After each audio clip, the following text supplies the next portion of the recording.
Hi, welcome to the Rise Up and Live YouTube channel. My name is Kelly Rissy, and I'm the owner of Rise Up and Live Wellness. During these videos, you will hear things about health, life, and mindset to help you live your best life, such as how to decrease and manage stress, how to get better sleep, how to set boundaries, how to eat mindfully, how to build confidence, how to live spiritually, and so much more. So thanks for joining, and I hope you enjoy my To The Points.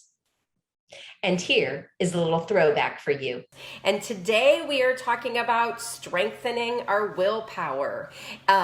We are talking about this because I guess a lot of my conversations when I'm doing my discovery calls with people, willpower has come up, like avoiding temptations and everything. And I thought, hey, let's jump on and do a Facebook Live about it. So, when we think about willpower impacts all areas of our life. Saving money, dieting, exercising, getting things done, like not procrastinating, really achieving our goals, willpower to quit smoking, drinking, like anything like that. So willpower really is in all areas of our lives, and most people admit that they are lacking it in at least one area of life, if not more. So I'm curious, where do you lack the most willpower? Which area is it for you that you feel like you're like, oh, if I could just have willpower in this one area?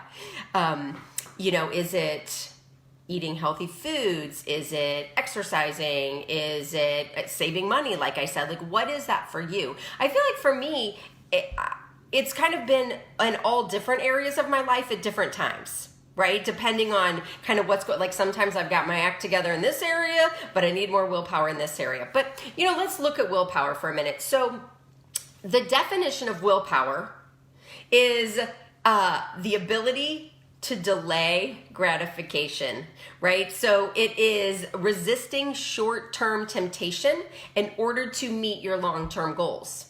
And, we often think of willpower as I can't, I have willpower to not eat cookies. I have to have more willpower to get to the gym.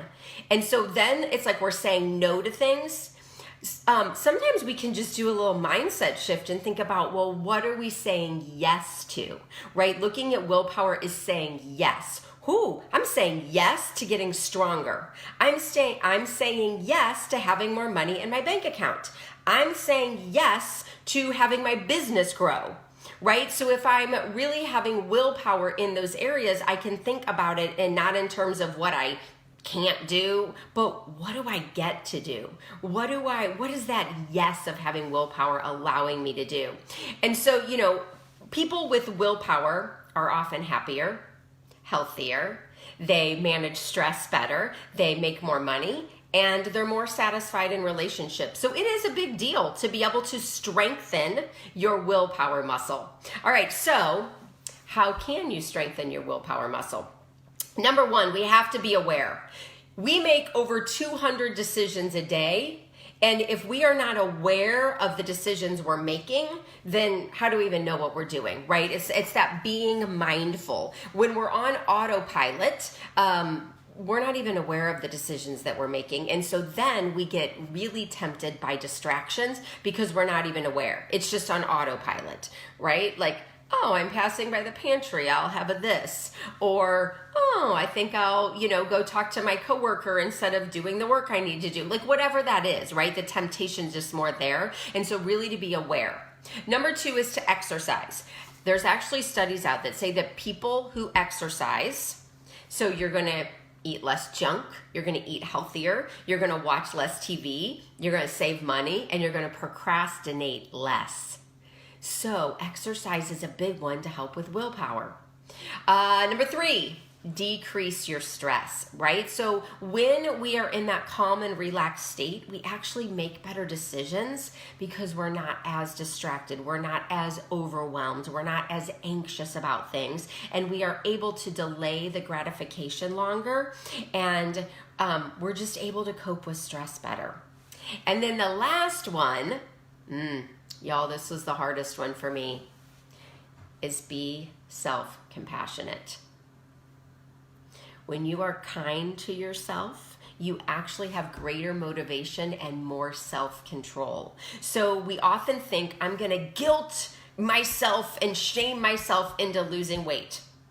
It really doesn't happen. And if it does happen, it's not for the long term because you didn't do it in a kind, self-compassionate way, right? I'm going to guilt myself into working. And it just doesn't work. We end up giving into temptations when we are going about it in that way. So self-compassion, y'all, this is something that I work with my coach on. I have a coach as well. This is where we have to do the most work for me because I don't know why I grew up not being very self-compassionate. So I'm strengthening my self-compassionate muscle so that then it will strengthen my willpower muscle. It all goes together.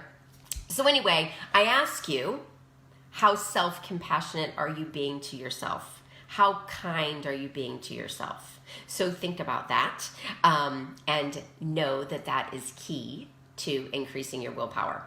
So in my health coaching practice, I help clients strengthen their willpower so they can be motivated and achieve their goals. So if you are ready for more willpower and motivation, if that time is for you and you're like, yeah, I am ready to make some small changes. And that's another thing I want to say. If you're white knuckling it and having to like muster up willpower for everything, then you're probably making too big of changes all at one time. Okay, so when the changes are slow and gradual and manageable, then it doesn't feel like you're having to muster up willpower. And the other thing is when you're congruent with what you're doing, then you also don't have to come up with enough willpower. Okay, so this is an example for me. Like if I'm like, I have to lose 20 pounds so I can wear a swimsuit. I wear a swimsuit like 5 days out of the summer. Like, it's really not that much. And so I'm like, well, I can really just look okay as I am in my swimsuit. Just right now. I'm not congruent with that. If I change my mindset and my thinking, and I'm like, hey, I really want to lose 10, 15 pounds for my health, because I feel like my exercising would be easier. I want to make sure that I'm keeping my blood pressure down. I'm not becoming diabetic. I'm congruent with being healthy and living a long, active life. That is definitely what I'm congruent with. And then I don't need to have as much willpower, like white knuckle willpower, because I'm congruent with that. Hope that makes sense. So anyway, what are you congruent with? And are the goals that you're making, are you congruent with them? Think about that. That's probably a whole nother Facebook Live. But anyway, if you are ready for willpower and motivation and you would like some help and support with that, then I ask you to just comment below or message me and let's do a discovery call. All right, y'all. Here is to strengthening our willpower, and I hope y'all have a great week, and I'll see you next Wednesday for To The Point. If you enjoyed this video and want to hear more health, life, and mindset tricks and tips, I hope you'll subscribe to my YouTube channel. You can also check me out on social media and my website at www.riseupandlivewellness.com. Have a great day.